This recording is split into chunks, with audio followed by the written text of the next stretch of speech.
হরে কৃষ্ণ, রাধে রাধে। আমার সকল গুরু বৈষ্ণব ভক্তবৃন্দের চরণে কোটি কোটি প্রণাম। তো আজ এই ভিডিওটি দিতে অনেকটাই দেরি হয়ে গেল, তো অনেকটাই ব্যস্ততার কারণে দিতে পারিনি, তার জন্য ক্ষমা চাইছি। তো কি করব বলো, তো এই প্রচারের জন্য বেরিয়ে যেতে হয়। তো আজ পবিত্র রোপণী একাদশী এবং ঝুলন যাত্রা, অনেক অনেক শুভেচ্ছা নেই সকলকে। তো এই পবিত্র রোপণী একাদশী তিথিতে এবং ঝুলন যাত্রা উপলক্ষে একটু হরি কথা বলার চেষ্টা করব। তো তোমরা একটু প্রথম থেকে লাস্ট অবধি তো পুরোটা দেখার চেষ্টা করো, তো অবশ্যই ভালো লাগবে। তো জানি না, যদিও আমি নতুন ভিডিও করার করছি, মানে হরিকথা বলার জন্য চেষ্টা করছি ভগবান এবং গুরুদেবের কৃপায়।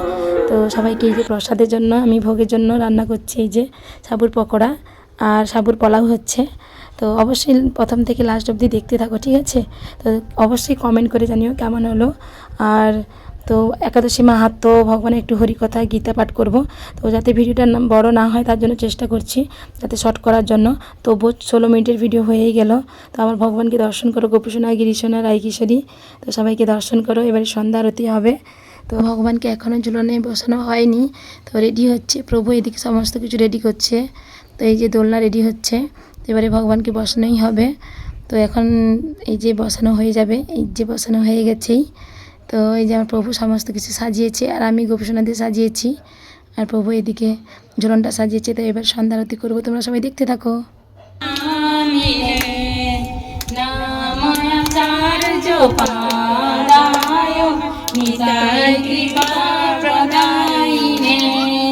গৌরকথা ধামদায় নগর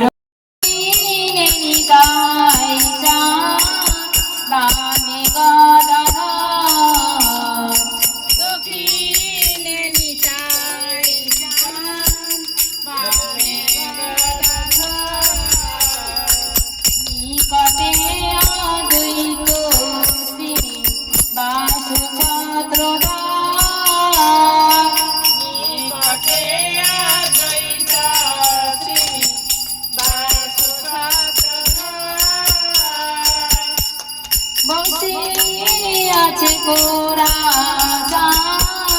রত্ন সিংহাসনে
প্রাণ মোর যুগল কিশোর রাধা কৃষ্ণ প্রাণ মোর যুগল কিশোর কৃষ্ণ শশীরূপং সাগ্রজাতং সহগণ রঘুনাথ নিত্যং তং সজীবং সাবদৈত্যং সাবধূতং কৃষ্ণসহিতং কৃষ্ণ চৈতন্য দেবং শ্রী রাধাকৃষ্ণ পাদান সহগণ ললিতা নিত্যং চ নমো বিষ্ণুপাদায় কৃষ্ণপৃষ্ঠায় ভূতলে শ্রীমতী জয় পতাকা স্বামিনীতি নামিনে নমো আচার্য পাদায় নিতাই কৃপা প্রদায়িনে গৌরকথা দামোদায় নগর গ্রামোতারিণে। আর এখানে সমস্ত বৈষ্ণব ভক্তবৃন্দ চরণে উপস্থিত বৈষ্ণব ভক্তবৃন্দ চরণে কোটি কোটি প্রণাম জানাই। কোনো ভুল ত্রুটি হলে অবশ্যই ক্ষমা করবে। হরে কৃষ্ণ। ওম নমো ভগবতে বাসুদেবায়, ওম নমো ভগবতে বাসুদেবায়, ওম নমো ভগবতে বাসুদেবায়। তো ভক্তিযোগ, তো 12 নম্বর অধ্যায় ভক্তিযোগ। তো আমি একটা শ্লোক পড়ব, 6 থেকে 7, দুটো শ্লোক আছে, তো সবাই বলার চেষ্টা করবে। যেতু সর্বাণি কর্মাণি ময়ি সংন্যস্য মৎপরা অনন্যেনৈব যোগেন মাং ধ্যায়ন্ত উপাসতে তেষামহং সমর্থর্তা মৃত্যু সংসার সাগরাৎ ভবামি ন চিরাৎ পার্থ মজ্জাবেশিতা চেতসাম। অনুবাদ: যারা সমস্ত কর্ম আমাতে সমর্পণ করে, মত পরায়ণ হয়ে অনন্য ভক্তিযোগের দ্বারা আমার ধ্যানপূর্বক উপাসনা করেন, হে পার্থ, আমাতে আবিষ্ট চিত্ত সেই সমস্ত ভক্তদের আমি মৃত্যুময় সংসার সাগর থেকে অচিরেই উদ্ধার করি। তাৎপর্য: এখানে স্পষ্টভাবে বর্ণনা করা হয়েছে যে ভগবত ভক্তরা অত্যন্ত ভাগ্যবান, কেননা ভগবানের কৃপায় তারা অচিরেই জড়জগতের বন্ধন থেকে মুক্তি লাভ করেন। শুদ্ধ ভক্তিযোগে ভক্ত উপলব্ধি করতে পারেন যে ভগবান মহান এবং প্রতিটি স্বতন্ত্র জীবাত্মাই তার অধীন। প্রতিটি জীবের কর্তব্য ভগবানের সেবা করা, আর সে যদি তা না করে তাহলে তাকে মায়ার দাসত্ব করতে হবে। পূর্বে যেটি বলা হয়েছে, কেবলমাত্র ভক্তিযুক্ত সেবার মাধ্যমেই পরমেশ্বর ভগবানকে হৃদয়ঙ্গম করা যায়। তাই আমাদের পূর্ণরূপে আত্মোৎসর্গ করতে হবে। শ্রীকৃষ্ণকে লাভ করতে হলে আমাদের মনকে সর্বত্রভাবে শ্রীকৃষ্ণের নিবদ্ধ করতে হবে। কেবলমাত্র শ্রীকৃষ্ণের জন্যই আমাদের কর্ম করতে হবে। যে কর্মই আমরা করি না কেন তাতে কিছু যায় আসে না, কিন্তু সেই কর্মটি কেবলমাত্র শ্রীকৃষ্ণের জন্যই করতে হবে। সেটি ভক্তিযোগের মানদণ্ড। পরমেশ্বর ভগবান শ্রীকৃষ্ণের সন্তান বিধান ছাড়া ভক্ত আর কিছুই কামনা করেন না। তার জীবের একমাত্র উদ্দেশ্য শ্রীকৃষ্ণকে আনন্দ দান করা, এবং সেই জন্য তিনি সবকিছু ত্যাগ করতে পারেন। ঠিক যেমনটি কুরুক্ষেত্রের যুদ্ধে অর্জুন করেছিলেন। সেই পন্থাটি অত্যন্ত সরল। আমরা আমাদের ব্যক্তিগত কাজকর্ম করে যেতে পারি, সেই সঙ্গে হরে কৃষ্ণ কৃষ্ণ কৃষ্ণ হরে হরে, হরে রাম রাম রাম হরে হরে, এই মহামন্ত্র কীর্তন করতে পারি। এই অপ্রাকৃত কীর্তন ভক্তকে পরমেশ্বর ভগবান কর্ম করি না কেন, আমরা সবসময় যেন ভগবানের উদ্দেশ্যে কর্ম করি, সবসময় আমরা ভগবানকে স্মরণ করতে পারি। তাহলে কি হবে, আমরা তখন মায়ার দাস করবো না। তা আমরা যদি ভগবানের দাসত্ব না করে আমরা যে কোনো কর্ম না করি, আমরা যদি ভগবানের জন্য না করি, তাহলে কিন্তু আমরা মায়ার দাসত্ব করতে হচ্ছে। আমরা এই সংসারে সবাই মিলে কাজ করি, সবাই কর্ম করি, কেউ কর্ম করে না এমন কেউ ব্যক্তি নেই তো সংসারে। কারণ ছোটরাও কিন্তু কর্ম করে, তার যেমন কর্ম করার কথা সে তেমন করে, বড়রা যেমন কর্ম করার কথা তেমনই করে, যারা বয়স্ক বাবা হয়েছে তারাও যেমন কর্ম করার কথা তেমনই কর্ম করে। কর্ম কিন্তু সবাইকেই করতে হয়, কর্ম না করে কিন্তু জীবন চলে না। তো কর্ম সবাইকে করতে হবে, কিন্তু কর্মটা আমরা কিসের জন্য করবো, কার জন্য করবো, একটু ভাবতে হবে আমাদের। আমরা সংসারে সমস্ত কিছু কর্ম করে যেতে পারি, কিন্তু সবকিছু হবে ভগবানের উদ্দেশ্যে। আমরা যখন ভগবানের উদ্দেশ্যে কর্ম করব তখন কিন্তু মায়ার হবে না, মায়ার দাসত্ব হবে না। এই পৃথিবীতে জুড়ে হচ্ছে আমরা মায়ার দাসত্ব করে চলছি। যদি আমরা ভগবানের দাসত্ব নাই বা করি, তাহলে কার দাসত্ব করছি, মায়া। তো এরকম একটা দৃষ্টান্ত দেওয়া যেতে পারে। তো তো ছেলে তো খুব সুন্দরভাবে পড়াশোনা করেছে, তো একটা সত্যি ঘটনা, তো ওটা বোঝার চেষ্টা করবে নিজেরাও। তো যে ছেলেটা কিন্তু অনেক পড়াশোনা করেছে, ডাক্তারি পাস করেছে, তো তার বাবা কিন্তু দীক্ষা নিয়েছে। তো তো দীক্ষা নেওয়ার পরে সবাই জানো দাস হয়ে যায়, যাই যত টাইটেল হোক না কেন তার পদবি কিন্তু দাস হয়ে যাবে। টাইটেল কিন্তু দাস আগে থেকে থাক বা দাস না থাক, কিন্তু দীক্ষা নিলে দাস হয়ে যাবে টাইটেল। আর মাতাজিরা কিন্তু দাসী হয়ে যায়, দেবী দাসী হয়ে যায়। তো তো ওনার বাবা দাস হয়ে গেছে টাইটেল। তো ওনার বাবাকে বলছে যে যে তোমার কেন দাস পদবি হলো দীক্ষা নেওয়ার পরে? তো বাবা বললো যে তো আমরা তো দীক্ষা নিয়েছি, তো আমরা ভগবানের দাস, তাই আমরা দাস হয়ে গেছি, আমাদের টাইটেল আমরা তো ভগবানের দাস। তো তখন ছেলেটাকে বলছে তুইও দীক্ষা নে, তোরও তাহলে দাস হয়ে যাবে। না না, আমি এসব দীক্ষা টিক্ষা নেবো না, আমি দাস পদবি নিতে চাই না, আমি কারোর দাস হতে চাই না। আমি দাস কেন হবো? আমি নিজে ইনকাম করি, নিজে পড়াশোনা করেছি, আমি ডাক্তার, এত বিলেত ফেলে আমি ডাক্তার, আমি কেন দাসত্ব করতে যাবো? আমি নিজের জায়গায় খাবো, নিজে ইনকাম করবো, আমি কারোর দাস হতে পারবো না। তুমি এইসব দাস টাস হও ভগবানের, আমি কিন্তু হবো না দাস। তো ঠিক আছে, তো ভগবান তো ওটা বাবা বললো যে ঠিক আছে, তোর যেটা যা ইচ্ছে মনে হয় তুই তাই কর।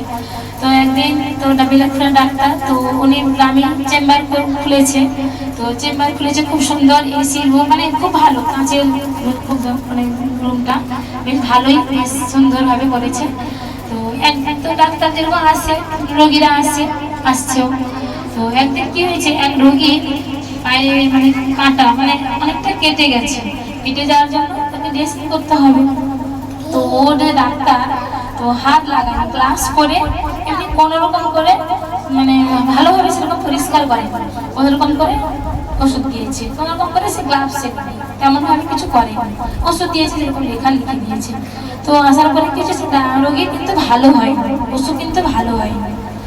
তো আর একটা ডাক্তার কিন্তু হাতুড়িয়া ডাক্তার, অতটা বিলেত ফেরা কিন্তু নয়, এমনি আমাদের গ্রামে গঞ্জে কত ডাক্তার দেখা যায়, অনেক সময় কি হয়, অনেক বড় বড় ডাক্তার থেকে আমরা দেখে এসেছি, হয়তো ভালো হয় না ওষুধ, কিন্তু হয়তো হাতুড়িয়া ডাক্তারের কাছে হয়তো ভালো হয়ে যাচ্ছে। তো সেও তেমন। তো এখানে যখন ডাক্তারে ভালো হলো না ওষুধ, তখন কি করলো, সেই যে গ্রামের যে ডাক্তার তার কাছে গেল।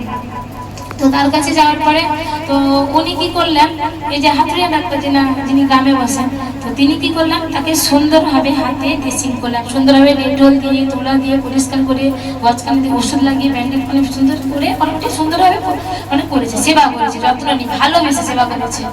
তো ওনার কিন্তু ওষুধটা কিন্তু সেরে গেছে, কাটাটা কিন্তু ভালো হয়ে গেছে। তখন যে বিলেত ফেলার ডাক্তার তার বাবাকে বলছে, বাবা আমি তো এত সুন্দর করে এত পড়াশোনা করেছি, আমি এত বিলেত ফেলার ডাক্তার, তো আমার ওষুধে তো ভালো হওয়ার কথা, কেন আমার ওষুধে কেন ভালো হলো না?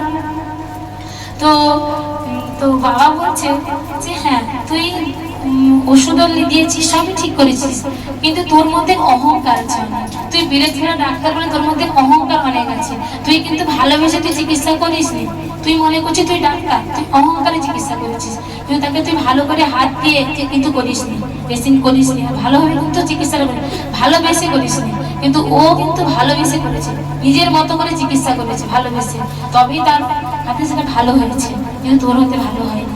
আচ্ছা তুই বলছিস কারোর দাস না, তুই যে ডাক্তার যে করছিস, তুই যে ডাক্তারটা করছিস, তোর কাছে যদি রোগী না আসে, তুই তাহলে তুই কার চিকিৎসা করবি? কারণ না কারো তো তোকে দাস হতে, তুই ডাক্তার হয়েছিস কার জন্য? পেশেন্টের জন্য তো তুই ডাক্তার, পেশেন্ট যদি না আসে তোর কাছে তুই কার দাস হবি?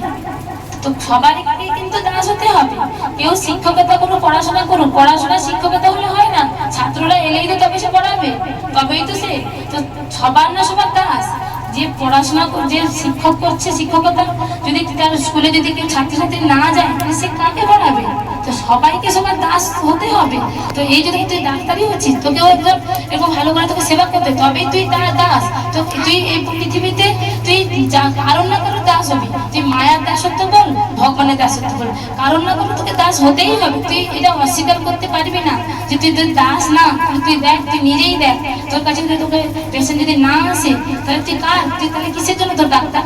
তখনই সে ছেলেটা বুঝতে পারলো, হ্যাঁ পৃথিবীতে আমরা সবাই সবার দাস হচ্ছি।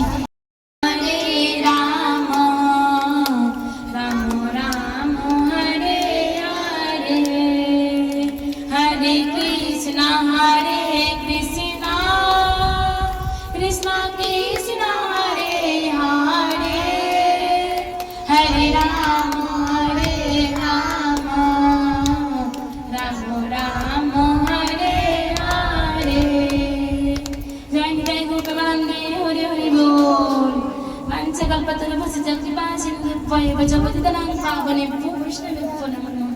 অনন্তকোটি বৈষ্ণব ভক্তবৃন্দ কি জয়, সমস্ত উপস্থিত ভক্তবৃন্দ কি জয়। জয় নিতাই গৌর প্রেমানন্দে, হরি হরি বল, হরে কৃষ্ণ হরি বল। যে এখানে পরিবেশন করছি মাতাজি, এই যে মাতাজি, এই যে মাতাজি। আর কই রে সব?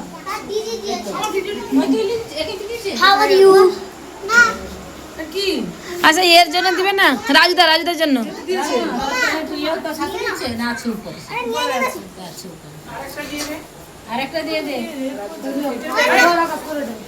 তো এইমাত্র হরিকথা শেষ করার পরে সবাইকে প্রসাদ দিলাম। তো প্রসাদ দেওয়ার পরে আমরা সবাই প্রসাদ পেতে বসে যাব। তো মাতাজি বাড়ি চলে যাবে, এই জন্য আগে আগে প্রসাদ পেয়ে যাচ্ছে। তো ভিডিওটি কেমন লাগলো অবশ্যই কমেন্ট করে জানিও। তো দেখা হচ্ছে পরের ভিডিওতে। তো ভালো থেকো সবাই। হরে কৃষ্ণ, রাধে রাধে, হরি বল।